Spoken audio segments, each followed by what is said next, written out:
Hey, welcome. This is episode 27 of Design, Build, Decoded. I'm Bill Stasinski, and I'm taking you on the journey from the start to finish of the design and construction of a custom home. This episode, what we are going to be looking at is AERO seal. We touched on that a little bit on an earlier episode, but we'll get into it in depth on this one.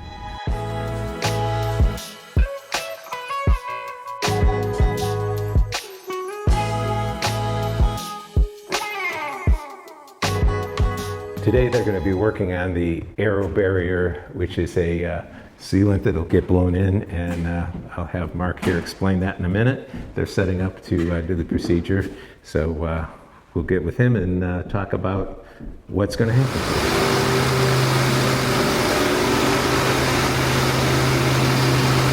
Hi, I'm here with Mark with Arc Insulation, and we are doing the AERO barrier system to seal up the house. So tell me a little bit about what we're doing here. Okay, cool. So this is a sealant that we're trying to seal the perimeter. Right now, if you could see behind you here, we have one of our stations that's going.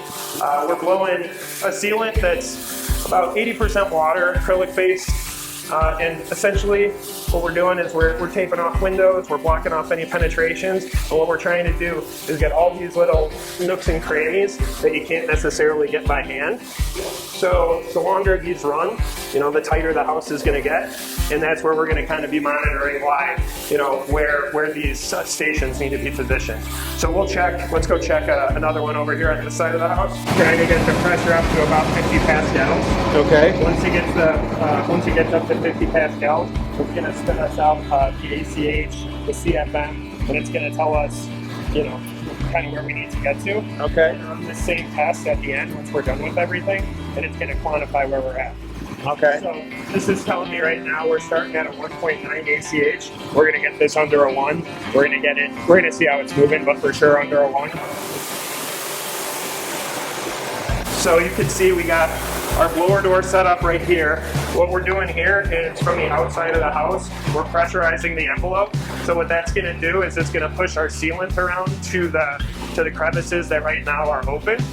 So that's kind of the concept, and this is really what's doing all the work. So yeah, you can kind of get a pretty good picture here, but stuff like that, if we didn't have that taped off, over time, it's just, I'll take a lap around the house, but the fact that I can see this much sealant down here, and we have one station at the opposite side, It's already getting this pretty way, tight. Okay. Here we put a blower door like we did upstairs. You can see, how tight this is getting because the pressure of the house. Yeah. Wow. So this is obviously so that we know we can actually get the blower door reading. Obviously we want to catch all this stuff, but this is the best way to, this is where your little leakage is going to happen here around registers. So the better these little areas you can, tighten up by hand before, or, have the carpenters do a nice job around there. That's going to help a lot with the overall leakage. I know it's always been talked about with the cellulose versus the fiberglass. The fiberglass is almost like an air filter, and it's allowing just air to flow through. That's exactly right. Yeah. I always compare it to a furnace filter where, after 6 months it's dirty. Why? Because it's letting air pass through, but it's catching the dirt. It's the same concept in your walls or in your attic. Like some attics you go in after 10 years and the cellulose or fiberglass is a different color. It's because it's catching dirt, but air is still passing through it. So, Yeah.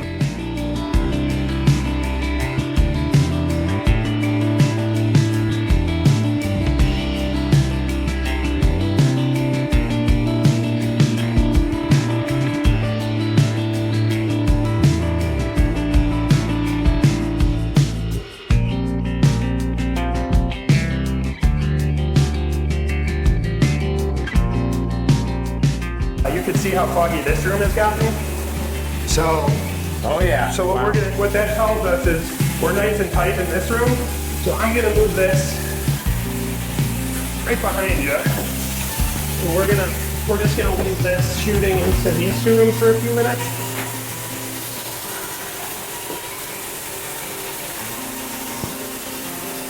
So a room like this is just a small 10 by 10 room. We're gonna need that shooting in there for only a couple minutes. So I'm gonna stay inside. What I'll probably do is move it into this room because it's one of our biggest square footage rooms. We'll go outside, we'll check the computer, we'll monitor how much longer we think the seal will need to go, and that's what we'll be looking at. And it was interesting when we came in here, the pressure differential almost knocked you over. So. Yeah, I need better grip on the bottom of my shoes. Yeah. And we'll be able to see that when Pedro comes to let us in or out. You know, he'll be slipping on this too because the pressure is so much trying to push this door. And the pressure's trying to push out. So hard. Oh my god! Like a hurricane. It's a lot. Yeah, it is, isn't it? Yeah. It's tight. That's how you know the house is very tight. Yeah, he's very close to his house.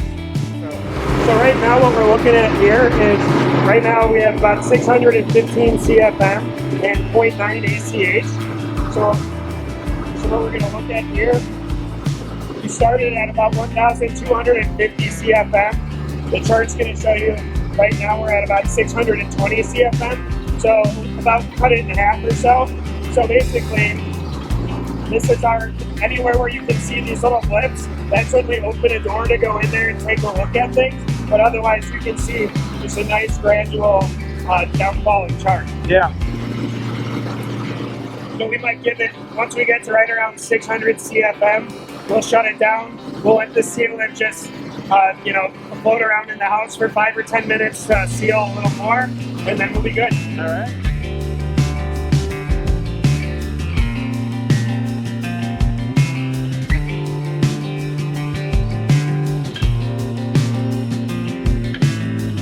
So I hope this was informative. AeroSeal, kind of interesting concept. As we talked about it, we took our infiltration down from 1.9 air changes per hour to 0.9. So that's pretty significant. And of course, we have to bring in an ERV to help bring inside air in. The ERV is a energy recovery ventilation system. And you'll see that later when it's installed.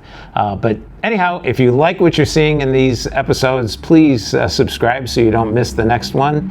And also give us a little like, that's always appreciated. Take 2, action. Hey, here we are, episode number 27, and we are going to talk